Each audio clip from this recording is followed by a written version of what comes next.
Estamos iniciando el foro empresarial. Muchas gracias por estar con nosotros también al inicio de esta semana. Hoy estamos ya al día 12 de julio. Han empezado también las vacaciones de invierno. Los chicos que de todas maneras igual estaban en las casas haciendo las actividades de forma virtual, ahora se tomaron un descanso.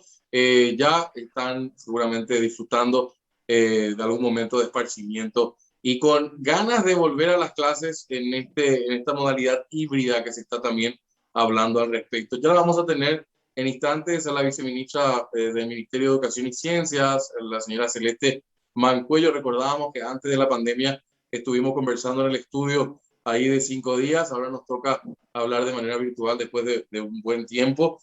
Pero bueno, antes de saludarla, quiero también recordarles que este espacio es posible gracias a la gente de Sudameris. Nos recuerdan siempre que tenemos beneficios increíbles siempre con Sudameris. Pueden llamar al 416-6000 o en www.sudameris.com.py/beneficios y entran en la página web y pueden encontrar ahí todos los locales adheridos, 12 cuotas sin intereses en varios rubros. Así que a tener en cuenta de tener una tarjeta Sudameris. También muchas gracias a la gente de personal que nos encuentran también todos los días la posibilidad de estar con ustedes en este espacio del Foro Empresarial y nos recuerdan que tienen su producto de Flow, TV, series, películas en un solo lugar con la mejor banda ancha del país. Flow y con personal también es una opción interesante. Bueno, ya la saludo agradeciéndole muchísimo su tiempo con nosotros en el Foro Empresarial.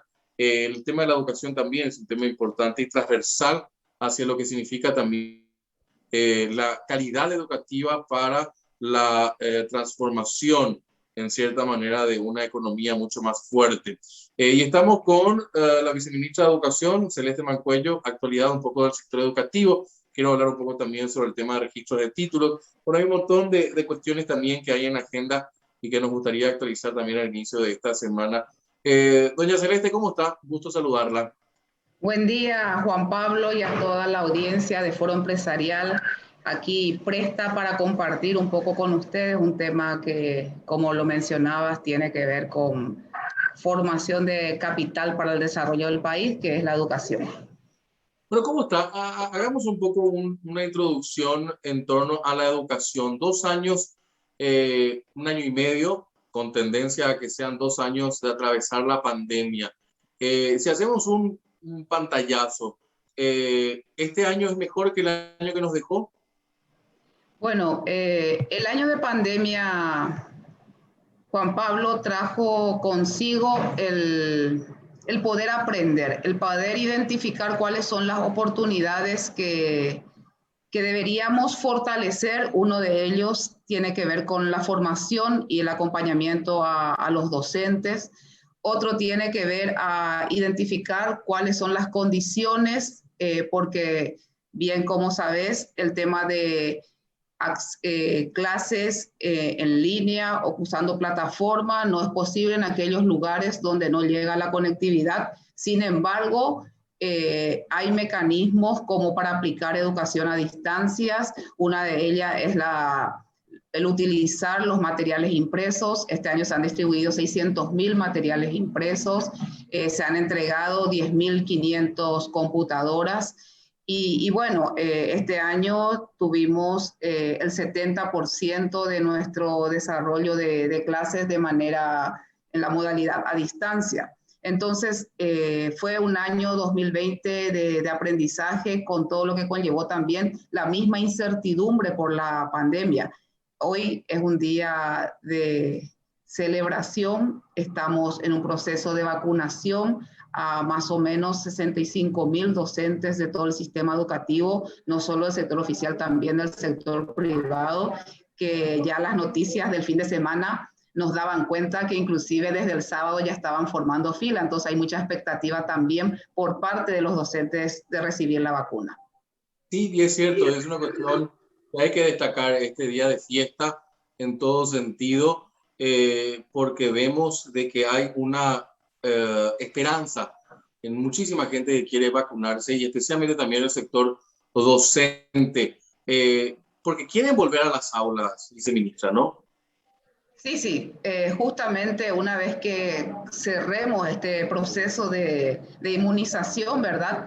Ya estaríamos sentándonos para hablar con los docentes, con los gremios, de cómo se viene el segundo semestre, Juan Pablo.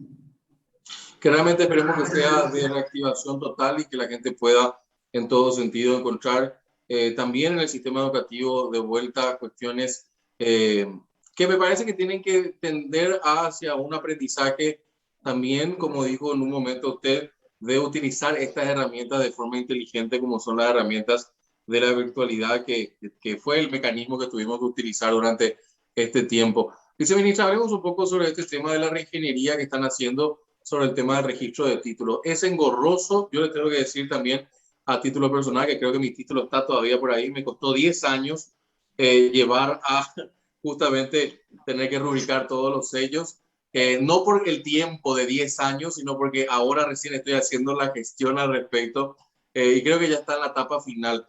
Pero, ¿cómo está eso, viceministra?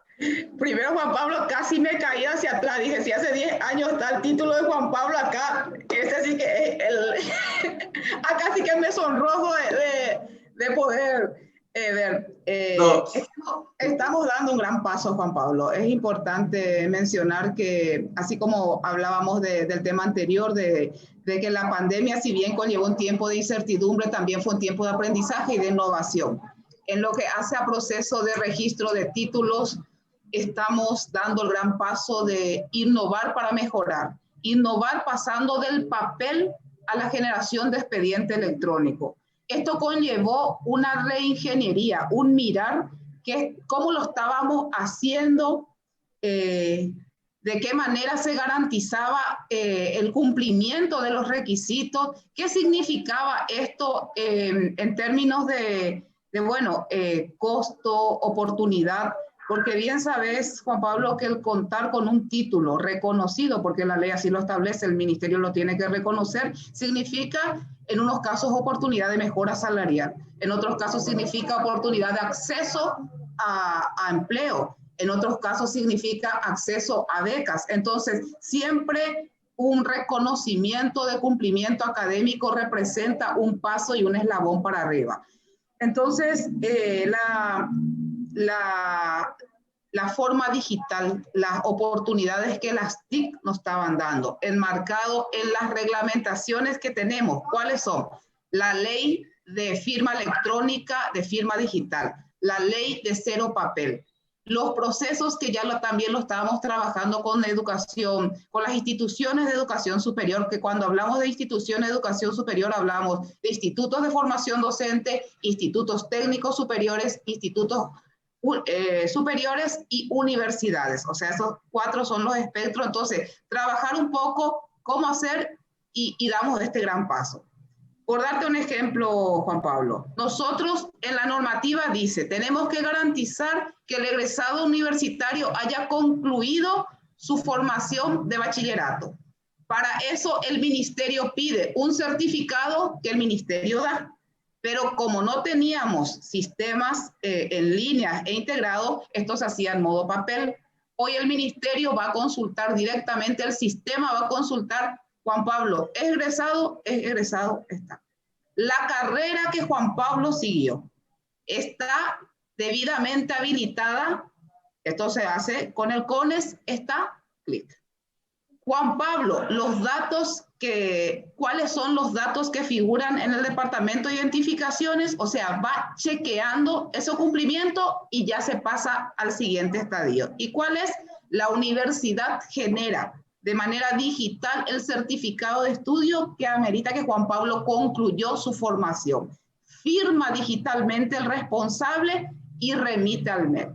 Cuando se valida que está cumplido, se hace el pago y ya no encaja, Juan Pablo. Encaja como ahora se hace, viene, se forma fila, se paga, sino directamente en bocas de cobranza. Es decir, el pago también va a ser electrónico. Cuando se concluyó el proceso de pago, se genera la resolución de manera con firma digital, código QR, y Juan Pablo ya tiene su título de registro, su instancia de reconocimiento al título. Viceministra, a partir Pablo, acá hay un tema no menor. Del 1 de septiembre. Te iba a mencionar, Juan Pablo, cómo yo garantizo 1 de septiembre. Este tema, el título físico, el cartón, tenía que llevar un sticker de seguridad, un sello, una firma, y luego iba a legalización, de vuelta, un sticker, un sello, una firma, y con eso se presentaba en los lugares donde debería que mostrar que el título está debidamente registrado y legalizado. Hoy, con el código QR, o sea, hoy no, a partir del 1 de septiembre, Juan Pablo, con el código QR que Juan Pablo presente, ya la persona que quiere verificar accede a la base de datos del MEC. Interesante, realmente esto es un salto no solamente cuantitativo, sino cualitativo también en el proceso, que ahorra dinero, que ahorra tiempo, que se saca un montón de burocracia también en el proceso y que va a ayudar a mucha gente que tenga ganas de continuar con su formación, porque ese también es un problema. A veces uno dice, no, sabes que no quiero pasar por la burocracia, no quiero hacer todos estos papeleos de vuelta. Entonces dejo nomás, dejo. Y como le planteé un poco el caso, justamente me llevó mucho tiempo para volver a meterme dentro de lo que es un proceso de formación y de educación o de actualización ya a este nivel. Que bueno, ahora yo veo que esto va a ser una cuestión importante también para motivar a mucha gente a poder cumplir con todo este proceso de lo que es la documentación como tal. ¿Cuántos pasos, para cerrar un poco este capítulo, viceministra, cuántos pasos se acortaron con esto? Y realmente, o sea, los pasos que se acortaron, Juan Pablo, están vinculados a los controles manuales que hacían. Nosotros necesitábamos mucho más personas que hacían. Primero, que venga todo lo que tiene que venir. Fotocopia de cédula autenticada, título, certificado. Otro, que controlaba que exista consistencia en que el dato que estaba en el título sea el mismo que estaba. Es decir, por ejemplo, Juan Pablo tenga Juan Pablo y no John Pablo. ¿Se entiende? O sea, cuestiones que generaban de vuelta un ida y vuelta con la universidad. Entonces, los pasos son los mismos, pero hoy lo van a hacer en los sistemas. Entonces, esto significa que el mismo sistema, accediendo a bases de datos propias del MEC y a bases de datos de otras instancias, como en el caso de identificaciones, como el caso de migraciones para el tema de los extranjeros, que también estamos en ese proceso, entonces los procesos están simplificados. Y los costos, estamos hablando de aproximadamente 1.500 millones de ahorro en términos de dinero, ¿verdad? Tanto para el MEC como para las instituciones de educación superior. ¿Y por qué, Juan Pablo?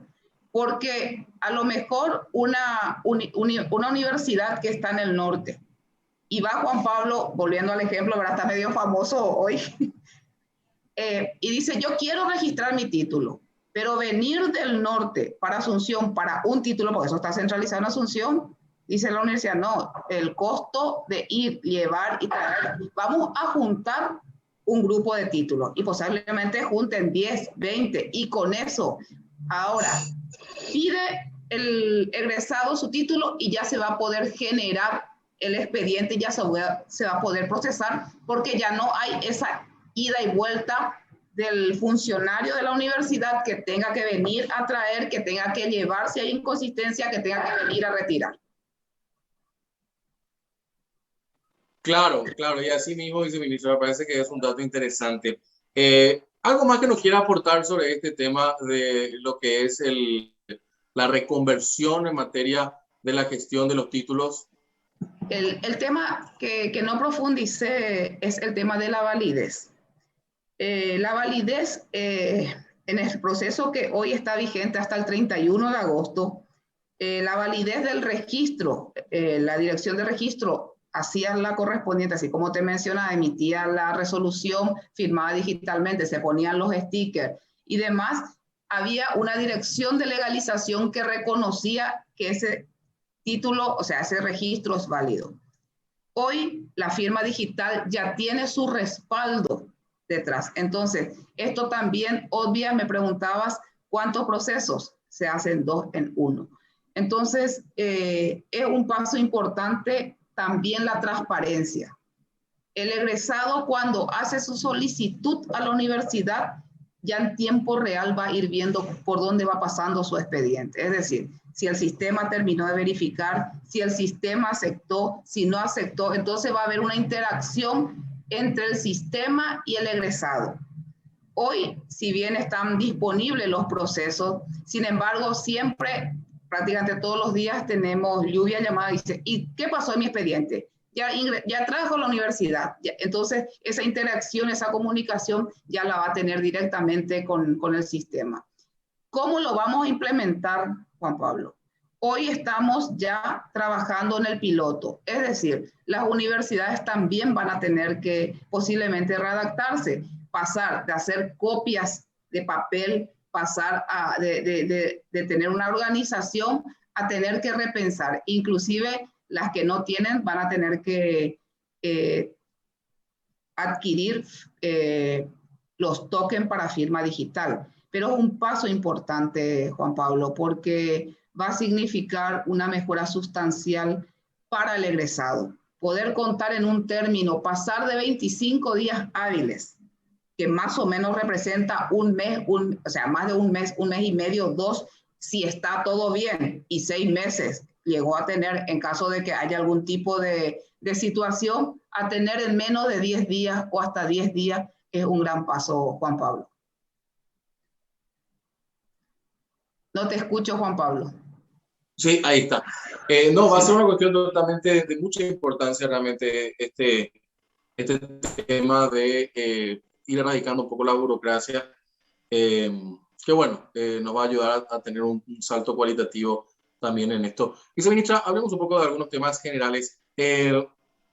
Trato de ser optimista con relación al tema de lo que va a significar un segundo año de pandemia. Entiendo un poco la cuestión vinculada a la situación de que la digitalización ha sido la herramienta importante. Pero ¿cómo vamos a terminar el año en la calidad educativa, viceministra? Bueno, la calidad educativa es la suma de muchas cosas. En términos de aprendizaje, se va viendo cómo se dio esta evolución y el SNEPE, por ejemplo, cuando mide aprendizaje, mide en cada corte de 3 años. Tercer grado, sexto grado, noveno grado, tercero de la media. Y esta situación no solo, como mencionaba al inicio, tiene que ver con una situación Paraguay, sino que cómo cada país fue adaptando la experiencia de otros países a la realidad que tuvo. En esta línea, el año 2021 va a conllevar como resultado de esta vacunación que se está dando y esta oportunidad de inmunización a un retorno gradual. Según vaya dándose las inmunizaciones y según esta mesa de diálogo que tenemos permanentemente con el sector docente a través de sus representantes gremiales. Y también está conformado un comité de gestión de riesgo que al interior de las instituciones va trabajando la realidad de cada institución. Es decir, ir midiendo un poco cómo se va dando. Pero el objetivo es que el proceso de enseñanza-aprendizaje no se corte, que como resultado, si bien no se puede llegar a lo que representa un proceso de manera presencial, conlleve a tener las materias fundamentales, es decir, se dé y esta interacción que el chico necesita con su docente porque es válido. Y uno puede ver la experiencia de cómo solo por verle por Zoom o por Teams o por alguna plataforma, el sentirle cerca a su docente le llena de mucha alegría al niño. Sí, la cuestión esta que usted nos está planteando fue complicada para los estudiantes terciarios. Definitivamente tenemos que ponernos la piel de los niños y niñas, ¿no, viceministra? Así mismo. Fue complejo para todos. La educación superior también tuvo que reinventarse. Fue un tiempo de oportunidades también para la reinvención. Hay universidades y hay institutos de nivel superior que siguen en la virtualidad, otros que han ido implementando conforme a protocolos establecidos y según salud, de manera, por ejemplo, las prácticas como en el área de salud, las prácticas laboratoriales, en el caso de los institutos de formación docente, las prácticas en las escuelas, siempre guardando el protocolo.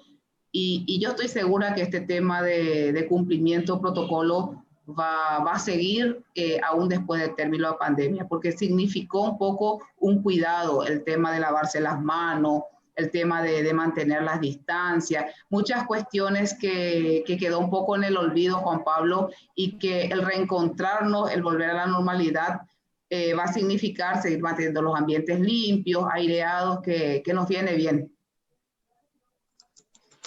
Viceministra, por último, y agradeciendo mucho su tiempo, sé que tiene muchos temas en agenda y actividades del día de hoy, pero le agradezco su tiempo, como siempre, con nosotros aquí en el espacio en 5 Días TV. Se tranquilizaron las aguas, haciendo un poco un balance general. Era un problema de diálogo el que tuvimos, porque con esta administración y sin que se me malentienda, porque a veces un elogio, o ni siquiera un elogio, sino un comentario positivo, ya a uno le etiquetan en cierto sentido, pero no, como que se tranquilizaron las aguas, viceministra, ¿no? Bueno, Juan Pablo, la situación de incertidumbre y de alerta que hemos vivido en todos los ámbitos, no solo en educación, porque esto se dio en todos los ámbitos, significó una construcción del proceso. Entonces, este proceso de construcción, de aprender, de mirar, fue un paso importante para hoy estar como estamos. Entonces, esto va en todas las líneas. Te mencionaba, mismos se han reactivado ciertos sectores. El año 2020 teníamos muchas veces padres que han quedado sin trabajo, padres que han quedado y lógicamente lo que conlleva a ese clima de trabajo. Los docentes estábamos con un fuerte componente de acompañar, de capacitar. Hoy esas lecciones están ya implementadas. Entonces, veamos cómo nos toca cuando esto vuelva a toda la normalidad, Juan Pablo. No, y en todo sentido, pero en realidad el comentario que hacía era justamente en la cartera de educación. Y ahí me pongo a pensar, ¿era un problema de personas los conflictos que existían? Porque parece que han mejorado un poco la situación al interior de los diálogos, viceministra. No, yo no lo veo así, Juan Pablo. Como te decía, es un proceso de construcción, es un proceso de ir dejando huellas e ir tomando decisiones. Fue un año difícil y lo sigue siendo. Yo creo que lo que debemos de valorar es qué hemos aprendido y cómo nos ha dejado todo este tiempo único de pandemia que tuvimos que vivir. Bueno, viceministra, ¿algún comentario final que le gustaría aportar a la teleaudiencia, padres, docentes, en lo que implica también este receso? Me toca a mí, estoy con mi hija justamente pasando las vacaciones y ahora estamos viviendo este periodo de tiempo de descanso, pero después, ¿qué se viene? Bueno, educación está pasando por un momento único, Juan Pablo, y es la transformación educativa. Si bien mencionaste, ahora estás de vacaciones con tu hija por 3 semanas, ¿verdad? Tenemos la última semana, la tercera semana, una semana de capacitación para todos los docentes. Entonces, ir haciendo la retroalimentación en las áreas de tecnología, aquellos que necesitan, matemáticas, comunicación, y las áreas propias de noveno, o sea, el tercer ciclo y la media. Entonces, eso es lo que se viene en términos de ámbito escolar. Y en términos de país, sentarnos a participar, invito por tu intermedio y la de tu programa a que la sociedad entre a sumar en la transformación educativa, entre a construir cuál es el tipo de país que sueña y cómo lo sueña. Porque desde el debate va desde cuál es el presupuesto y cómo se financia ese presupuesto en educación, hasta ver cómo se implementa la carrera docente, qué tipo de currículum está, cómo vamos a trabajar las áreas transversales como nuestra interculturalidad. Entonces son espacios ricos, no solo de escuchar, sino de construir, para que podamos trazar junto nuestro Plan Nacional de Educación y nuestra mirada al 2030. Gracias, viceministra, como siempre un placer. Igualmente, Juan Pablo, perdón, y a las órdenes cuando así lo necesites. Y esperemos que así lo sea. La señora Celeste Mancuello, viceministra de Educación, actualidad del sector educativo y también otros temas, como es este proceso de desburocratización. Me gusta utilizar ese término para entender un poco cómo es ahora mucho más fácil a partir del 1 de septiembre el hecho de registrar los títulos universitarios y otros títulos también. Así que muchísimas gracias. También, viceministra, hacemos nosotros una brevísima pausa. Quédense con nosotros. A la vuelta vamos a estar con Anaí Brites, directora de Asuntos Corporativos de Cervepar, para hablar sobre la campaña 1 millón de cerveza. Ahora con el tema también de las vacunas. Esto a la vuelta aquí en el Foro Empresarial.